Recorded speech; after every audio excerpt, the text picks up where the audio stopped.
Middle east में जारी भीषण जंग के बीच अब गोलियों से ज्यादा तेज चल रही है कूटनीति, और इसी कूटनीति ने पूरे इलाके में डिप्लोमेटिक भूचाल ला दिया है। दुनिया की नजरें इस वक्त एक बेहद अहम घटनाक्रम पर टिकी हैं। ईरान का एक हाई लेवल प्रतिनिधिमंडल अगले 24 से 48 घंटों में पाकिस्तान पहुंचने वाला है। यानी कि यह भी सूत्रों के हवाले से बड़ी खबर है कि पाकिस्तान ईरान और अमेरिका के बीच मध्यस्थता कर रहा है। और यह दौरा सिर्फ एक सामान्य मुलाकात नहीं बल्कि हाई स्टेक जियोपॉलिटिकल गेम का हिस्सा माना जा रहा है। सूत्रों के मुताबिक ईरान अब यूनाइटेड स्टेट्स से सीधे बातचीत करने से पहले ठोस और रिटन गारंटी चाहता है। यानी इस बार साफ संदेश है, मैसेज साफ है, no guarantee, no talks, no trust, no deal. यह पूरा घटनाक्रम उस वक्त सामने आया है जब अमेरिकी राष्ट्रपति डोनाल्ड ट्रंप ने जंग में 5 दिनों के ब्रेक का ऐलान किया है। इस ऐलान ने जहां एक तरफ राहत की उम्मीद जगाई है, तो वहीं दूसरी तरफ डिप्लोमेटिक गतिविधियों की रफ्तार अचानक कई गुना बढ़ गई है। पहला बड़ा मोड़ है पाकिस्तान बना डिप्लोमेटिक हब। इस पूरी कहानी का सबसे बड़ा टर्निंग पॉइंट है पाकिस्तान का डिप्लोमेटिक हब बनना। सूत्रों के मुताबिक ईरान ने इस मिशन के लिए पाकिस्तान को चुना है। यह फैसला यूं ही नहीं लिया गया, इसके पीछे एक स्ट्रेटेजिक कैलकुलेशन है। बताया जा रहा है कि तेहरान की लीडरशिप को पाकिस्तानी प्रधानमंत्री शाहबाज शरीफ और सेना प्रमुख आसिम मुनीर पर भरोसा है। यही वजह है कि आने वाले घंटों में इस्लामाबाद में कई क्लोज डोर मीटिंग्स होने वाली हैं, जिनमें सैन्य और नागरिक नेतृत्व दोनों शामिल होंगे। डिप्लोमेटिक सूत्रों का दावा है कि इन बैठकों में यह तय किया जाएगा कि क्या पाकिस्तान, सऊदी अरेबिया और इजिप्ट मिलकर ईरान के लिए वह सुरक्षा कवच यानी कि सिक्योरिटी बफर तैयार कर सकते हैं, जिसकी मांग तेहरान लगातार कर रहा है। दूसरा सबसे बड़ा मोड़ है ईरान का ट्रस्ट क्राइसिस। इस पूरे घटनाक्रम की जड़ में है ट्रस्ट क्राइसिस यानी भरोसे का संकट, यानी कि ईरान को भरोसा नहीं है। ईरान का दावा है कि पिछले कुछ वर्षों में मस्कट, वियना और इस्तांबुल में हुई वार्ताओं के दौरान अमेरिका ने 3 बार समझौते से पीछे हटकर उसे डिप्लोमेटिक झटका दिया है।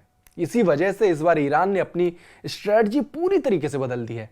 अब वह सीधे अमेरिका से बातचीत करने की बजाय तीसरे देशों को बफर यानी ढाल बनाना चाहता है। ईरान की सोच साफ है, अगर बातचीत फेल होती है तो मध्यस्थता करने वाले देश उसकी सुरक्षा की जिम्मेदारी ले। यह मांग सिर्फ एक औपचारिकता नहीं बल्कि एक स्ट्रेटेजिक इंश्योरेंस मानी जा रही है। तीसरा सबसे बड़ा मोड़ है 72 घंटे का क्रिटिकल विंडो। डिप्लोमेटिक गलियारों में इस वक्त सबसे ज्यादा चर्चा जिस शब्द की हो रही है वह है नेक्स्ट 72 आवर्स। इन 72 घंटों को क्रिटिकल विंडो माना जा रहा है, यानी यही वह समय है जो तय करेगा कि मिडिल ईस्ट में जंग तेज होगी या शांति की शुरुआत होगी।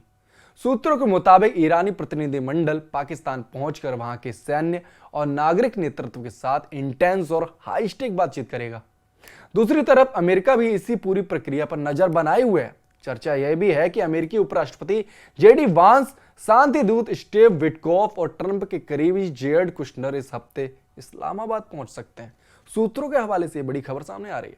अगर ऐसा हुआ तो यह बैठक डिप्लोमेटिक ब्लास्ट साबित हो सकती है। चौथा बड़ा मोड़ है डिनर डिप्लोमेसी का रहस्य। इस पूरे घटनाक्रम के बीच एक और सवाल तेजी से उठ रहा है, क्या यह सब पहले से तय था? विशेषज्ञों का मानना है कि हाल ही में अमेरिकी राष्ट्रपति डोनाल्ड ट्रंप द्वारा पाकिस्तानी सेना प्रमुख आसिम मुनीर को डिनर पर बुलाना सिर्फ एक औपचारिक मुलाकात नहीं थी, इसे डिनर डिप्लोमेसी कहा जा रहा है, यानी पर्दे के पीछे चल रही शांति वार्ता की तैयारी। अगर यह सच है तो इसका मतलब है कि इस पूरी कूटनीतिक चाल की जो पटकथा है वो कई हफ्ते पहले ही लिखी जा चुकी थी। पांचवा सबसे बड़ा मोड़ है एक्सपर्ट्स के इनसाइड क्लेम। मिडिल ईस्ट मामलों के विशेषज्ञ बराक रेविड ने दावा किया है कि एक वरिष्ठ इजरायली अधिकारी के मुताबिक इस सप्ताह के अंत में इस्लामाबाद में अमेरिका और ईरान के बीच बैठक की तैयारी चल रही है। वहीं सामरिक मामलों के विशेषज्ञ माइकल कुगलमैन का कहना है कि पाकिस्तान का अमेरिका ईरान वार्ता की मेजबानी करना इम्पॉसिबल नहीं है। उन्होंने यह भी बताया कि पाकिस्तान पहले से ही अमेरिका में ईरान के कूटनीतिक हितों का प्रतिनिधित्व करता है, जो इस भूमिका को और मजबूत बनाता है।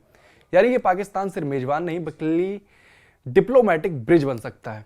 छठवां सबसे बड़ा मोड़ है परमाणु और आर्थिक सेफ्टी नेट। ईरान की रणनीति सिर्फ जंग खत्म करने तक सीमित नहीं है, यह एक मल्टी लेयर प्लान है। सूत्रों के मुताबिक ईरान चाहता है कि टर्की, ओमान और अन्य क्षेत्रीय देश मिलकर एक रीजनल अलायंस बनाएं, और इस अलायंस का मकसद होगा अमेरिका की किसी भी सख्त कार्रवाई के खिलाफ काउंटर बैलेंस तैयार करना। यानी जंग सिर्फ हथियारों से नहीं बल्कि आर्थिक और परमाणु सुरक्षा के मोर्चे पर भी लड़ी जा रही है। सातवां बड़ा मोड़ है दुनिया की नजर अब पाकिस्तान पर। इस पूरे घटनाक्रम ने पाकिस्तान को अचानक ग्लोबल डिप्लोमेटिक स्पॉटलाइट में ला दिया है। अगर यह मध्यस्थता सफल होती है तो पाकिस्तान की छवि पीस ब्रोकर्स के रूप में उभर सकती है, लेकिन अगर ये बातचीत फेल होती है तो यही घटनाक्रम मिडिल ईस्ट को और बड़े युद्ध की तरफ धकेल सकता है। और यही वजह है कि आने वाले दिन सिर्फ मिडिल ईस्ट नहीं बल्कि पूरी दुनिया के लिए निर्णायक साबित हो सकते हैं।